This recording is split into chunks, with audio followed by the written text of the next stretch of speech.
Hello friends, मैं अजमेर पूछकर आया हुआ हूँ। मोनालिसा भाग गई है, उसको ढूंढने के लिए आया हूँ। दोस्तों नमस्कार। आज की इस खबर ने पूरे देश में हलचल मचा दी है। एक ऐसी कहानी जो पहले सोशल मीडिया पर एक छोटी सी वायरल वीडियो से शुरू हुई, लेकिन अब यह मामला इतना बड़ा बन चुका है कि हर कोई इसके बारे में जानना चाहता है। एक लड़की जो महाकुंभ में माला बेचती थी, अचानक रातों रात सोशल मीडिया पर छा गई। उसकी सादगी, उसकी मुस्कान और उसका बोलने का तरीका लोगों को इतना पसंद आया कि देखते ही देखते वो इंटरनेट सेंसेशन बन गई।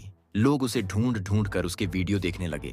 कोई उसे मेहनती लड़की बता रहा था तो कोई उसकी तारीफ करते नहीं थक रहा था। धीरे धीरे उसकी पहचान सिर्फ एक आम लड़की से बढ़कर एक चर्चित चेहरा बन गई। लेकिन दोस्तों, कहानी यहीं खत्म नहीं होती, बल्कि यहीं से असली कहानी शुरू होती है। कुछ ही दिनों में उसकी निजी जिंदगी को लेकर ऐसी खबरें सामने आने लगीं जिसने सबको हैरान कर दिया।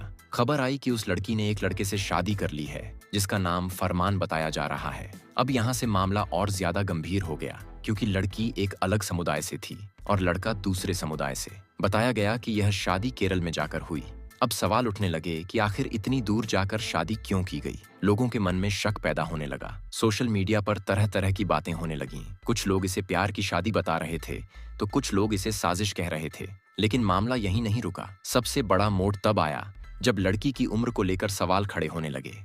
महाकुंभ में जब वो लड़की दिखी थी तब उसके परिवार की तरफ से उसकी उम्र 16 साल बताई जा रही थी, लेकिन शादी के वक्त उसने खुद को 18 साल का बताया और उसी आधार पर कोर्ट में कागज पेश किए। अब दोस्तों, शादी शादी नहीं की, उम्र कम है मेरी। कितनी हुई?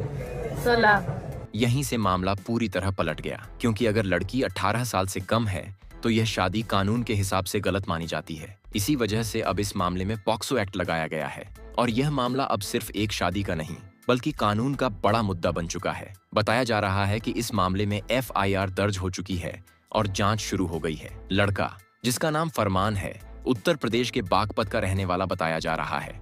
जैसे ही यह खबर सामने आई, उसके परिवार ने एक बड़ा फैसला लिया।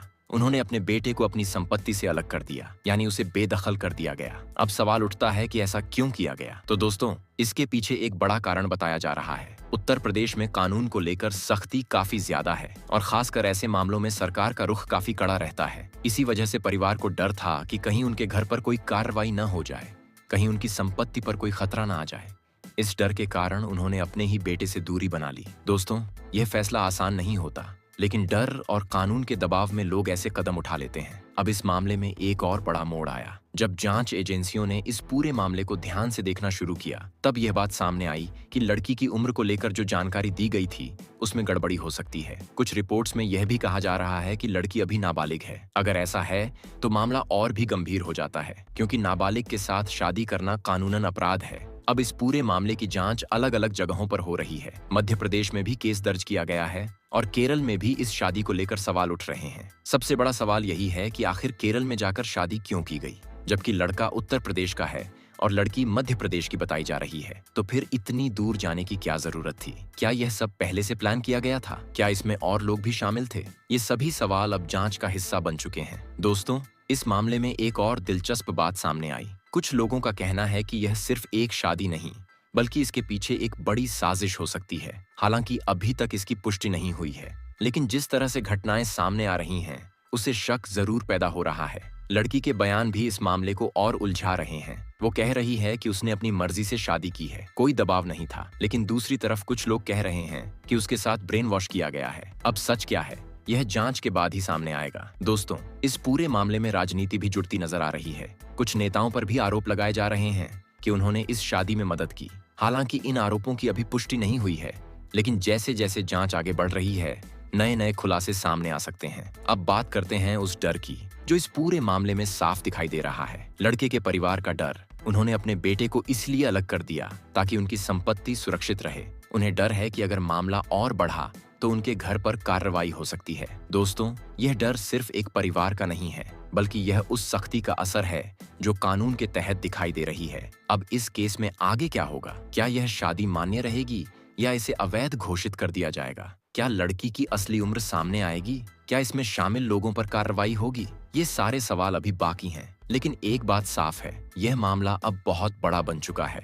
और आने वाले दिनों में इसमें और भी बड़े खुलासे हो सकते हैं। 2, जैसे जैसे जांच आगे बढ़ रही है वैसे वैसे नए सवाल सामने आ रहे हैं और हर नया सवाल इस कहानी को और उलझा रहा है। सबसे बड़ा सवाल अभी भी वही है कि आखिर लड़की की असली उम्र क्या है, क्योंकि यही एक ऐसा पॉइंट है जिससे पूरा मामला तय होगा। अगर लड़की 18 साल से कम है तो कानून के हिसाब से यह शादी गलत मानी जाएगी, और अगर वह 18 साल या उससे ज्यादा की है तो मामला पूरी तरह अलग दिशा में चला जाएगा। लेकिन दोस्तों, यहाँ मामला इतना सीधा नहीं है। कुछ रिपोर्ट्स में कहा जा रहा है कि लड़की की उम्र 16 साल बताई गई थी जब वो महाकुंभ में दिखाई दी थी, लेकिन शादी के वक्त उसने खुद को 18 साल का बताया। अब सवाल उठता है कि क्या यह गलती थी या जानबूझकर ऐसा किया गया? क्या डॉक्यूमेंट्स असली थे या उनमें कोई छेड़छाड़ की गई थी? इसी बात को लेकर अब जांच एजेंसियां पूरी तरह एक्टिव हो चुकी हैं। अब इस केस में एक और अहम बात सामने आई है। कुछ अधिकारियों और संगठनों ने इस मामले को गंभीरता से लिया और जांच शुरू की। उनकी रिपोर्ट के बाद ही मामला और बड़ा बन गया। बताया जा रहा है कि अब इस केस में अलग अलग राज्यों में जांच चल रही है।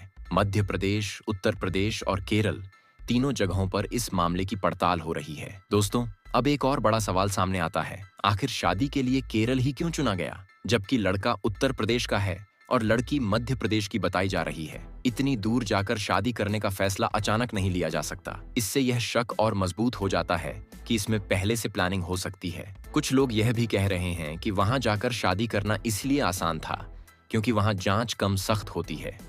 हालांकि यह सिर्फ एक अंदाजा है, लेकिन जांच एजेंसियां इस एंगल पर भी काम कर रही हैं। अब बात करते हैं लड़की के बयानों की। लड़की बार बार यही कह रही है कि उसने अपनी मर्जी से शादी की है। वो यह भी कह रही है कि इस पूरे मामले में किसी तरह का दबाव नहीं था। लेकिन दोस्तों, दूसरी तरफ कई लोग उसके बयानों पर सवाल उठा रहे हैं। कुछ लोगों का कहना है कि एक नाबालिग लड़की इतनी बड़ी बातें कैसे कर सकती है। उसके बयान में जो बातें सामने आ रही हैं वो किसी के समझाने के बाद ही कही जा सकती हैं। यानी यहाँ ब्रेन वॉश का शक भी जताया जा रहा है। अब सच क्या है, यह तो जांच के बाद ही साफ होगा। दोस्तों, इस केस में एक और एंगल जुड़ता है और वो है फिल्म इंडस्ट्री का। जिस डायरेक्टर ने उस लड़की को मौका दिया, उसे पहचान दिलाई, उसी पर अब लड़की ने आरोप लगाए हैं। लड़की का कहना है कि उस डायरेक्टर ने उसके साथ गलत व्यवहार किया। अब यह मामला और ज्यादा उलझ गया है, क्योंकि एक तरफ वह डायरेक्टर उसे स्टार बनाने की बात करता है और दूसरी तरफ लड़की उसके खिलाफ आरोप लगा रही है। अब यह तय करना मुश्किल हो गया है कि सच कौन बोल रहा है। दोस्तों, यही वजह है कि इस पूरे केस में हर दिन एक नया मोड़ आ रहा है। अब बात करते हैं कानून की। अगर यह साबित हो जाता है कि लड़की नाबालिग है तो लड़के के खिलाफ कड़ी कार्रवाई हो सकती है। उस पर पहले ही पॉक्सो एक्ट लगाया जा चुका है, जो कि एक बहुत सख्त कानून है। इसके तहत सजा भी काफी गंभीर होती है। अब सवाल यह भी उठता है कि अगर लड़की कुछ महीने बाद 18 साल की हो जाती है तो क्या होगा? क्या उससे फिर से पूछा जाएगा कि वो क्या चाहती है? क्या उसे अपने फैसले का अधिकार दिया जाएगा या फिर अभी के हिसाब से ही फैसला लिया जाएगा? ये सभी बातें कानून के दायरे में तय होंगी। दोस्तों, अब इस केस का एक और पहलू है और वो है समाज का रिएक्शन। इस मामले को लेकर लोग दो हिस्सों में बंट गए हैं। एक तरफ वो लोग हैं जो इसे प्यार की कहानी मान रहे हैं। उनका कहना है कि अगर दो लोग अपनी मर्जी से शादी करते हैं तो उसमें कोई दिक्कत नहीं होनी चाहिए। वहीं दूसरी तरफ वो लोग हैं जो इसे गलत मान रहे हैं। उनका कहना है कि अगर लड़की नाबालिग है तो यह पूरी तरह अपराध है और इसमें सख्त कार्रवाई होनी चाहिए। सोशल मीडिया पर भी इस मुद्दे को लेकर बहस तेज हो गई है। हर कोई अपनी राय दे रहा है।